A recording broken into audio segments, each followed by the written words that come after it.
What's up, guys? Welcome back to the channel. We got another react. Is piracy is morally correct, actually, right? So before we get into the video, I just want to say, right, basically what I want to say is I don't like that we're trying to justify piracy, right? I'm not saying piracy is wrong or right per se. I pirate I pirated a game literally this week. It doesn't matter. I pirate everything basically. It doesn't matter to me if it's morally right or wrong. I'm tired of people trying to justify it by doing this argument like if you don't own your games and piracy is not stealing or whatever. It doesn't matter what you think if it's stealing or not. But not even that, it is stealing. It just doesn't matter how you justify it. There's no need to justify it. Just do it. It doesn't matter why you do it. People have many reasons. All you need to do is no one cares about why you pirate. Well, maybe the companies. What? Yeah, this is a long intro. I'm just saying, don't justify it. Just do it. No one cares. Let's get into the video. If my internet service provider is watching, maybe don't. Thanks. Streaming services are nuking digital-only shows left, right, and center. Hollywood's been burying movies for creative accounting reasons forever. Game studios are shutting down servers for always online games. And you know what's a perfect? This is what started the whole Stop Killing Games initiative. Ubisoft shutting down. Sorry, Ubisoft shutting down the crew. Crazy work, bro. That really didn't need to be online in the first place. Exactly. In an era where companies can sweep away any piece of media that they deem unprofitable or irrelevant, there's a moral argument to piracy as a form of accessibility and preservation. Yeah, that's it. You don't need morality to justify your piracy. Just do it. No one fucking cares. There's no better example to encapsulate this than this project by the Completionists, spending over $20,000. Ooh, the Completionist drama is crazy. It's been a year, maybe two. I didn't keep up. I don't care. Don't care. To legally obtain every game across the 3DS and Wii U eShops before they closed down in March of 2023. Could he do that? But Josh, they actually bought the game, so it's not piracy, you dumb Shut the fuck up. You see how that's insane, right? While there's a ton of 3DS and Wii... That was funny, actually. It is insane because like that he had to do that in order to get the games. Like you can no longer just buy old games, especially Nintendo. That's the stupidest part. Nintendo doesn't allow you to buy their old games, but if you pirate their old games, it's a problem for them. What? EU ROMs available for your seafaring needs all over the internet. There's no singular archive that contains every published title. For good reason. Nintendo has a reputation for being particularly litigious when it comes to people infringing on their copyright. So very few people are willing to take on the risk of archiving so many titles under one roof. By going through the official route, the Completionist team took the legally safe path to archiving over 2,300 games. Most of the games on the eShop never saw a physical release, so if you want to buy a copy of... And that is another thing too. I'm just remembering the eShop is a thing. Didn't they close down the Wii eShop and the 3DS eShop? You can't get those games anymore unless you pirate. And even then, it's a problem for Nintendo. Like, what the fuck? Officially today, you can't. You can't. Look at this Letterboxd review. I know it's funny in its absurdity, but bear with me when I say it's representative of a real problem. Brother got a VPN, paid a random dude in India to get him a local phone number, then made an Indian Disney Plus account to watch this movie legitimately. He's more dedicated to this than I was to my ex-wife. Wow. I'm not married. I've never been married. Okay. All this effort, and you know what? Circumventing all those regional licensing restrictions. Don't use a pirate. No, don't listen to me. And in the end, it puts a few bucks in the mouse's pocket with next to nothing going to the creatives behind it. Want to play Cyberpunk in Indonesia? I hope you're a quintillionaire because that'll be 700,000 rupiah. Want to play Hotline Miami 2 here in Australia? Fuck off, you can't because there's a sexual assault scene in there despite plenty of other media being published. That too. This too, man, the censorship. And some countries have really dumb censorship reasons. Some of them have valid censorship. You know, Japan should have censored, just basically ban Assassin's Creed Shadow. Yeah, them should do that. Fuck that. With similarly graphic content. I'm not going to argue for or against this scene in Hotline Miami 2, but the devs have openly recommended pirating the game to fans in Australia. In all of these examples, I would argue that piracy is not theft, regardless of if it's because the price is exorbitant, like in Indonesia or Brazil, or licensing and distribution limitations, or government censorship, like here in Australia, or the fact that the devs literally said to. The reality is, or wait, what was he? Because my mind was like, why is piracy justified? Because he said that those are justified, right? Also, when Nintendo doesn't want to give you the goddamn old game, you can't play some of them old games anymore, bro. That's the thing that hurts me. Fuck, man. That the consumer in this sort of situation was simply never going to be able to make the purchase if they wanted to. Exactly. They never had access to that choice. We'll return to this idea later, but let's talk about preservation. It's like Bloodborne on the PC. Did they send a cease and desist about that? I think they did or did something about it. But yeah, people made a Bloodborne 60 FPS upscale whatever for the PC. Or no, on a ROM emulator, yeah.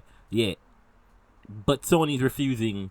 Well, Sony From Software. I feel like it's more Sony than From Software.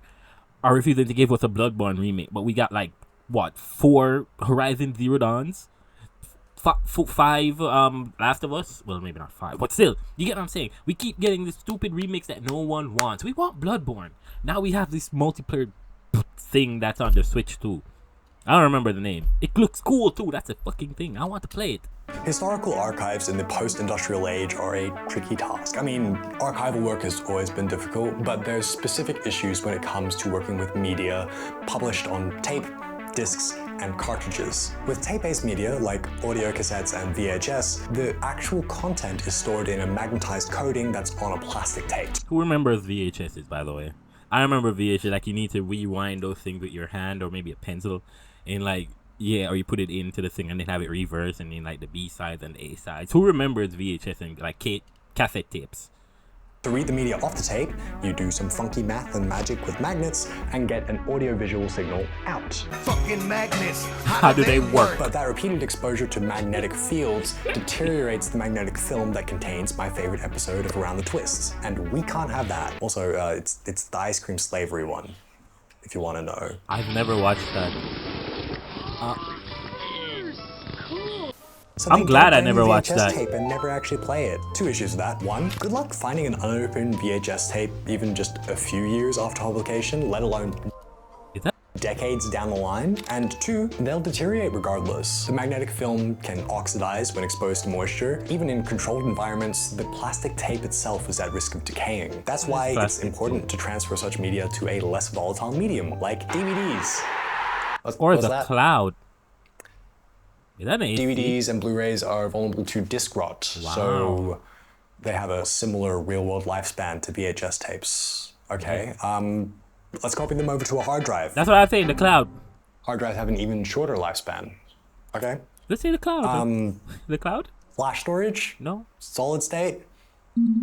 Better than hard drives, but you still have transistor decay and charge leakage. Okay, you realize, like, I think right now, of what he just showed me, DVDs are 20 to 25 years. That lasts the longest. Hard drives were 5 to 7. Those were also like 5 to 7. Archival specific formats like LTO cassettes. 30 years, controlled environment. You have to keep checking it because it's still a magnetic tape. How about the cloud? And it might decay anyway. Okay, well, fuck. The cloud. How long will it take me to carve every single Garfield strip into stone tablets? How many punch cards would it take to run Doom?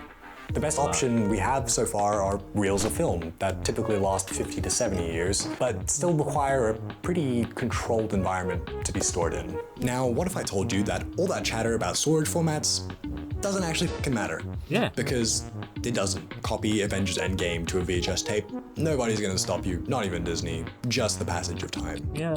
The key with archiving is the cloud not a thing? Is the cloud not possible to use? I was saying the cloud the entire time, but he didn't say the cloud. Am I just wrong? Parity. Great example, we've got the original film reels for the 1939 Wizard of Oz somewhere in MGM's hands, but there's also multiple other reels stored in various different locations, as well as digital scans of those reels, and then digital masters that have gone out to consumers. If one Hollywood studio mysteriously burns down, then there's still other copies of the film stored all over the place. So we can get one on the internet. Lose the original, but there's enough copies out there that the movie itself will continue to exist in one way or another. Obviously, we can't do this with every single piece of media, right? You probably can. That's where piracy comes in. Yeah, isn't that like it's basically the Internet Archive. Piracy is the equivalent of the. There was a website that archived everything. It was every game on the internet.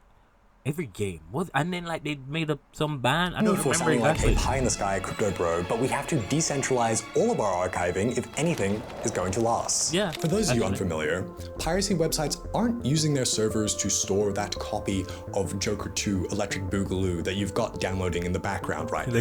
They're just putting you in the group chat with everyone else that has a copy, if that makes sense. Peer-to-peer networks operate by connecting you with seeders, essentially users hosting that file for other people to access. If this particular torrent of Leisure Suit Larry in the land of the lounge lizards has, say, 100 seeders, that's 100 different users sharing their copy of those.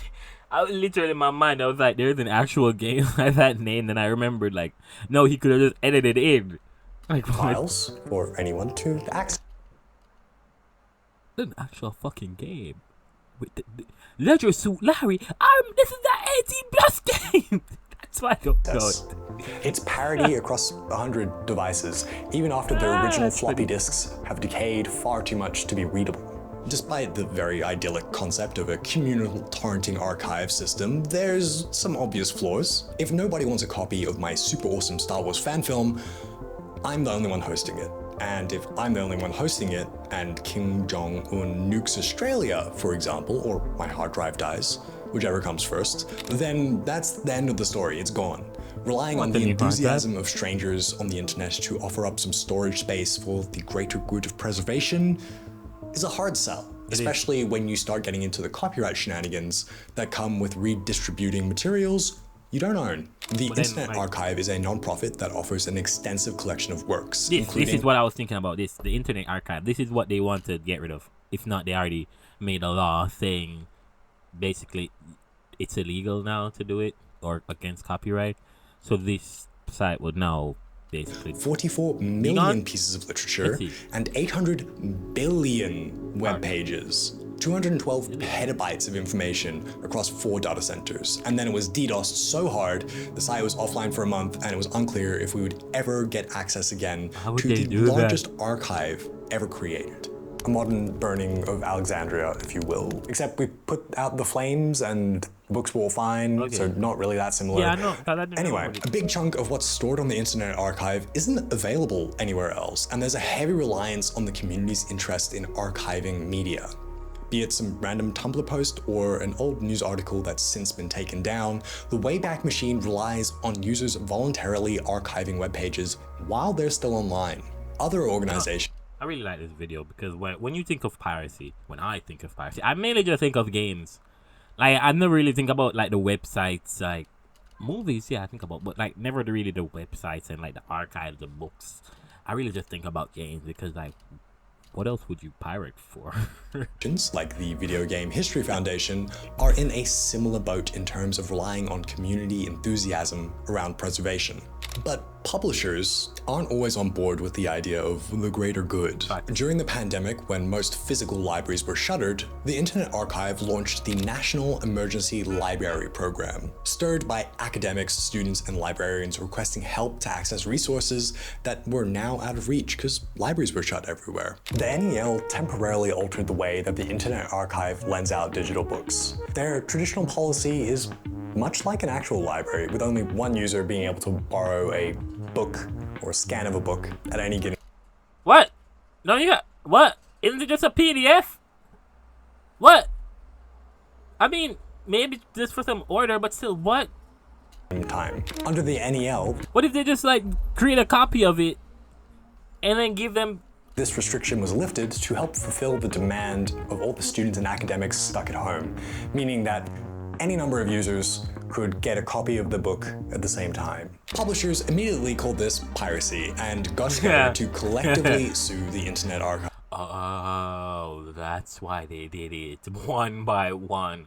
If you do it one by one, you could just... Well, I don't actually know the reason why. But when you mail, like, have multiple copies out at the same time, it's piracy because you're distributing multiple copies. But like, I guess, yeah, my thing is like, how do you even return the book and then like not have it be considered? Because like when you borrow the book, like one person has it, does that person return it? Well, how do you return it? It's an internet file. You download the PDF, maybe you read it, then you give them back the PDF. And then they can later that again. I don't understand how the site works. The archive's defense was that the NEL was still complying with fair use law, arguing that the program was for the sake of education and not for profit. Yeah. Even after multiple appeals, the court ruled in favor of the publishers, resulting in thousands of items being removed from the archive. If the publishers themselves don't care to preserve their works for the sake of society, why should we? Why should you, dear viewer, give a shit about preserving FIFA 2015 or that Twilight fanfiction that an Indonesian 14-year-old wrote trying to scrounge up some cash to buy a copy of Cyberpunk? It's really hard to sell people on the idea that all media should be preserved. There's just so much out there that a good chunk of it has to be crap, right? Yeah, but like, wait, let me hear what I'm saying. Principles, damn it. Do I personally care that every episode of Gossip Girl is archived for future generations to educate themselves with? The future. No. No, not particularly. But it's the principle of it. Any piece of media that has influenced even one life is deserving of preservation. That's basically what I'm gonna say. Like, yeah, maybe it's ace crap, but someone made it, and you probably have someone, weird people for sure, that enjoyed it. So like, why get rid of it? You get what I'm saying? Like, not all content needs to be on the internet for sure. I've seen plenty of weird shit that definitely shouldn't be on the internet. But like things that people like personally archive or they want archive, I feel like, yeah, you shouldn't just get rid of it, even if it's crap. Don't hug me, I'm scared could be considered crap, but it's like one of them videos that like you just have to watch it at least once. In my opinion, it is morally correct to archive any piece of media we can document, because even the smallest things shape who we are on both an individual and societal level. And sometimes good archiving means a little bit of piracy. Video games are uniquely difficult to preserve because of all the moving parts involved, often with some core components stored halfway across the world. The Crew was an online-only racing game published by Ubisoft. And for no reason. Ubisoft. You can imagine where this is going. Yeah. Published Ubisoft. In 2014, the game required an internet connection to play because of the persistent open world that was hosted on Ubisoft servers. The game client itself contains all the assets required to play the game. The environment, the cars, the sound effects, all of that are on your device. And you could experience the... Wait, isn't some... I think... Random. Sidetrack. Side note. Like, even, like, I think Nintendo is now, like, they have the game cartridge, and basically it's just, like, the cartridge that takes you to, like, a website where you download the data so they can prevent piracy or some shit. Is that true? Like, I heard something like that. As if that's actually happening, then smart, but annoying. I don't pirate Nintendo games. Like, fuck Nintendo, bro. Fuck Nintendo. Entirety of the game in single player, but even still you had to connect online. And then in 2024, Diablo 4 also does that. This is one of the reasons I haven't played it yet. Diablo 4 and 3. Why do I need a constant connection, and why do I need a Battle.net fucking thingamajig? I don't want another Ubisoft account. shut the servers down for the game. Ubisoft does this shit too. Why am I need a Ubisoft account to play? Essentially killing it on the spot. Not only did players lose access to the game they had purchased, but the DLC and microtransactions as well. Even if you had a physical disc to put in your Xbox or PlayStation, you couldn't play it. You just couldn't. The backlash, which was massive, did prompt Ubisoft into adding an offline mode to the game's 2 sequels, but the original remains officially. Wait, I'm sorry. No, wait, stop. People paid for the game, paid for DLC, and you just decide to just take away the game that we paid for. You see, this is why live service is a dumb concept in some cases, because they could just cut the server offline and all of your stuff are gone. That's not how it should be. That's not how it should be anymore. Unplayable. The Crew isn't the only game that's been doomed to this fate. Titles like Kill the Justice League also received backlash for first of all, this was crap. This deserved to die. Online connection for solo play. An offline mode was added just 3 weeks before the servers were shut down, all in less than a year since the game released. You could go to the shops right now and buy a copy of the game and never be able to access the complete experience. What about live service games like Destiny? While it is focused on the multiplayer element in the post-game, like raids and PvP, there's a substantial story campaign that would be completely inaccessible if the servers were shut down. At the time this video goes up, the original 2013 game is still online and still playable, but who knows how long that'll last. And they have Destiny 2 coming out, and they have Anthem and they have Destiny 2, and they have Marathon coming out. I almost said Anthem. Wait, I didn't make Marathon! I'm pretty sure the combat looks the same. It has to be. You could argue that the narrative of the games have been preserved through the countless playthroughs that are uploaded all over the internet. Yeah, but that's missing a key part of the video game experience. You can't experience the narrative in-game yourself because of like the cut syndrome. Playing it. A video recording of someone else playing Destiny doesn't let you make the choices to build your class, to find out what weapons you really enjoy playing with. That degree of agency is something that makes video game preservation kind of difficult in comparison to other mediums. A poorly scanned copy of a book is still functional as a piece of literature, even if there's some lines you can't read. In the same way that a well-worn vinyl can still play through an entire album. How long do vinyl last? However, the Destiny 2 client isn't a complete archive. When the day comes that Bungie shuts down the servers, everyone's install of the game becomes a digital paperweight. At least the data still exists. Someone could, hypothetically, find a way to run it offline, like the community around the Crew did.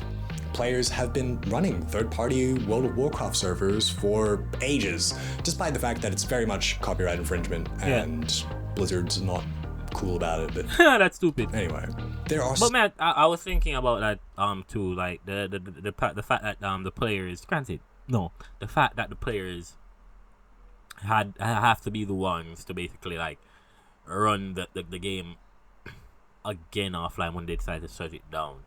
One of the things with the Stop Killing Games initiative, right? It's allowing the players to basically run the game offline without the fear of copyright infringement. Yeah, that would be great. Maybe they shouldn't. I was thinking like maybe provide the players with a way to make it, but maybe that would be infringing on their like IP rights or something. Like basically giving out their source code, right? Like no, maybe not do that, but at least allow them to make it themselves, and when they do make it themselves, you don't come and try and hit them with anything. Same thing like the ROM hack, like let's say Pokemon Emerald, you can probably find a copy of that, but you can't. Let's say you can't, right? And you decide to download it. Why is Nintendo trying to bother me? I couldn't find that shit. You're not selling it. I think they're not selling it anymore. They're not selling it anymore. So like I saved myself what, $20 that I was gonna maybe not, and I don't have a freaking Game Boy. I got two of the thing. This is a random rant. Solutions out there for people that want to keep playing the game that they not only purchased but also invested time and sometimes money into. But what do we do when the data was never stored on your device in the first place? Streaming services like Netflix have become an everyday part of our lives. Massive libraries at our fingertips without having to worry about a bookshelf full of DVDs or terabytes of MP4s. No, wrong. Editor Josh, wrong MP4. While the benefit of streaming video on demand is convenience, the downside is that you never have a tangible copy of anything. This, along with the decline of physical media, means that many shows and movies that are published in this day and age go directly to streaming and you know, so this decline of physical, it reminds me of something, you know. Nintendo. Why is Nintendo selling for more? Their games are more, they cost more money. Why do they cost more money? I and there's no physical media anymore. Why the game price? You want to say, okay, maybe the game, the cost of making games are increasing. Mario Kart World did not look that great compared to the other Mario. Why is there a $10 increase? I don't. Fuck Nintendo. Never get a DVD or Blu-ray release. You never get to own something yourself. Is that really the damn electric boogie? Cancelled and took down Willow within 6 months. It is one thing to take a product off shelves if it isn't selling, but consumers were never given an option to purchase a copy of Willow in the first place. If it weren't for the people that had ripped the show for others to watch while it was still online, the existence would have been nothing more than a barren Wikipedia page. To finally come back around to that title that you clicked on. Piracy is morally correct as a form of media preservation. It's something that's a bit tricky to navigate. You can't preemptively rip 6 seasons of Below Deck because you won't know that it's being taken down before it's too late. You can't archive every single piece of media that you've ever watched because A, that's a lot of storage, right? And B, the same thing. Illegal to pirate, or C, very expensive to obtain legally. But coming back to the point I made earlier, if it's not on store shelves, if it's not available online through official or resellers or streaming... Is that a carrot? Is it really stealing when there's nowhere I could buy it from in the first place? If I want to play something from the 3DS eShop in 2025, I don't have that choice. I can't buy something. If I want to watch Willow, I can't get a Blu-ray or watch it on Disney+. If there simply are not legitimate means for me to give company money for products, then piracy's not hurting their bottom line. There was never going to be a purchase regardless. Yeah. What? Is this the end? Thank you for watching all the way to the end of the video. Oh, hopefully that means that you enjoyed it. And if you didn't, would love to hear why you watched all the way to the end and had issues with it. I'm curious. Anyway, I'm crazy, bro. If you enjoyed this video, there's a couple of ones here that I think will be a good match. Okay, guys. So this is the end of the video. It's a really good video. I like the video, as you see, I watched the end. What I'm saying is, like, the only point, I'm gonna put the video in the description. You know what I would do. But what I'm saying is, like, I understand the argument. It makes sense. That's a perfect argument. But, like, I'm just saying, like, there's no real need to justify piracy. Just pirate. It doesn't matter. Fuck the companies that you're stealing from. It is stealing, regardless of how you look at it. You're taking something or downloading something that costs money somewhere illegally. Well, if it doesn't cost, if you can't find it anywhere else, then whatever. Fuck it. I'm just saying. There's no need to justify your actions to anybody. You're a human. Live your life how you want. Enjoy yourself. Just make sure you're not killing people or harming other people in the process. Because who does piracy harm? No one. Especially when you can't get it anywhere else. You see what I mean? But yeah, anyway, that's the end of the video, guys. I'll see you in the next video. Like, comment, and do that little subscribe-y thing. Yeah, I'll see you guys in another video. Bye.